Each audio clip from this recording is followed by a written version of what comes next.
Okay, grade 11. Assalamu alaikum wa rahmatullahi wa barakatuh. We are going to start with the proceedings today. As you know that we were on Act 3, Scene 4. But let us quickly recap Scene 1, 2 and 3 so that you can refresh your knowledge regarding these three scenes. As you already know that the news spread in Venice that Antonio's ship has been destructed and all his goodwills were there in the sea. They all have been destroyed, and he has taken loan from Shylock, and now he is a pauper. He will be unable to pay that. So Shylock becomes so pleased with the intentions of taking revenge. What revenge? As you already know that during those times, Jews were maltreated by Christians to the extent that they were even called with really bad names and really abusive behavior. All right.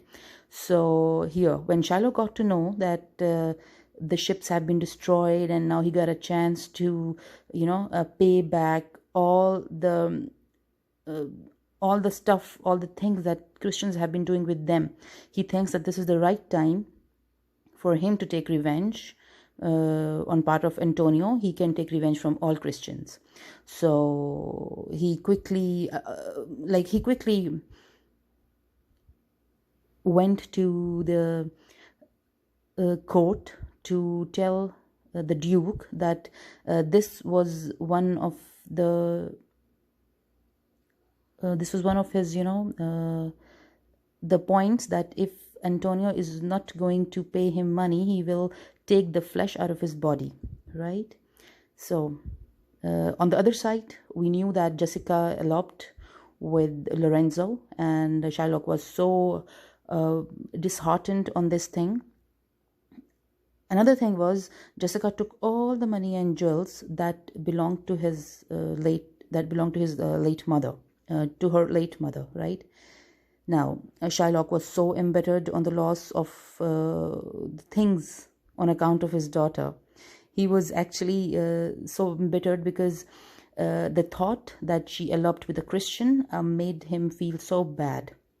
In Scene 2, we can see that Shylock reminded the court of his bond with Antonio and the condition of taking Antonio's flesh. So he was really insisting the Duke and the people in the court to call Antonio so that he would take his flesh. Scene 3 reminds us that Shylock escorts Antonio to prison because he was so happy to take revenge from all the Christians. So he was after Antonio. Antonio pleaded for mercy. Shylock refused. Just imagine how happy Shylock must have felt that time when he got all the chances to take all the venom from inside out regarding Christians. Shylock remanding all the maltreatments on part of Antonio became more certain to make him punished. See, that time he was confused whether to lead the matter to the court or not. But when he reminded of all the things that he has been experiencing for so long on part of Bassanio and Antonio, and how Christians of Venice treat Jews there, his anger was aggravated, and he finally decided to punish Antonio. So Salanio declares Shylock as a first man. Why? Because of course, first of all, he's a Jew, and then second, he was the one who was insisting to get the Antonio and get him punished, right?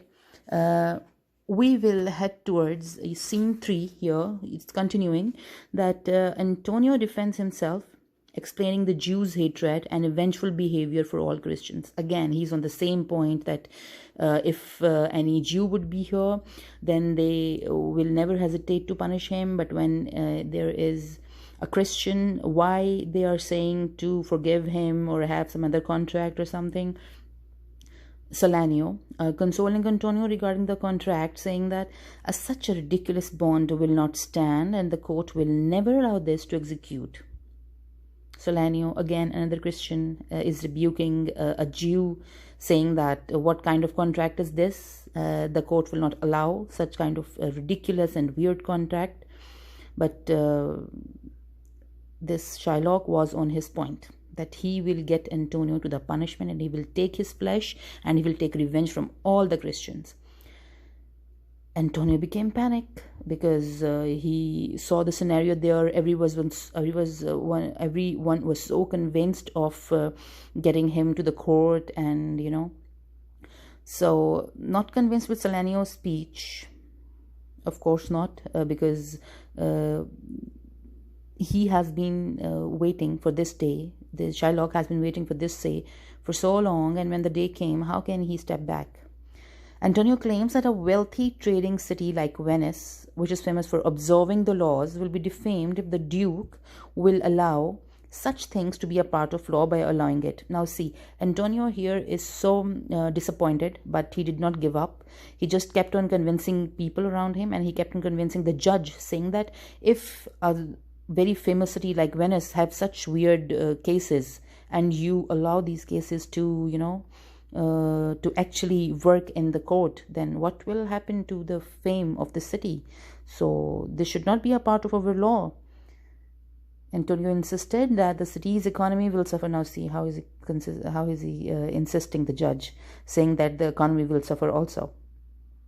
Antonio desperately prays that Bassanio will arrive and save him. Now, where is Bassanio? Bassanio is there in the court of Portia, where he was trying to win the lady, and ultimately he won her.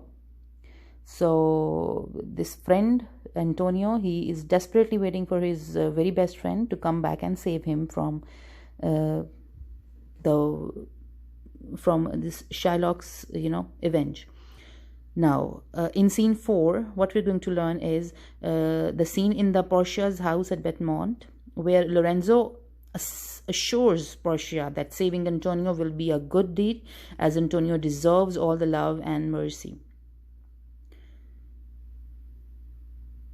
This is very simple.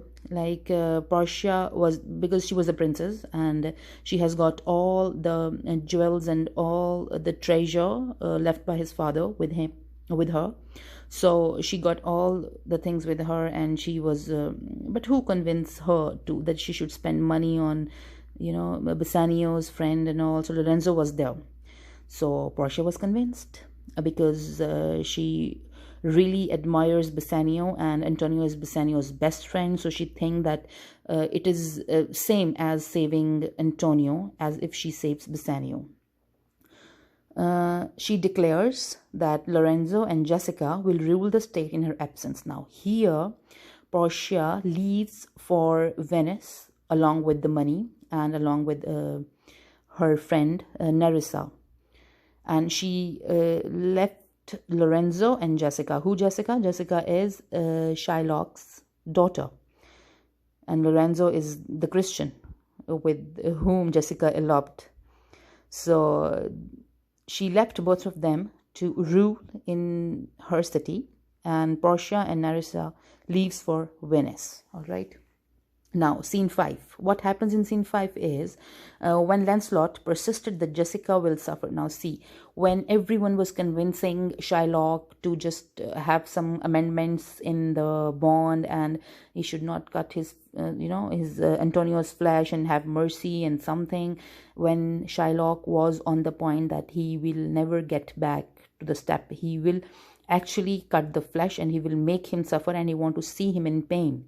Then Lancelot persisted that the way you are behaving with Antonio, this will come to your daughter Jessica, and she will suffer for your deeds. However, the case is so opposite. Lorenzo and Jessica were so happy in the other state of Belmont, and they were, for the time being, they were ruling the city and stuff. So they were so happy together. Here, scene 5 ends. All right. Now, we have to finish it, and your task is to just give it a reading from the text, and I will share with you certain words meanings regarding this act 3. All right, thank you so very much. Take care.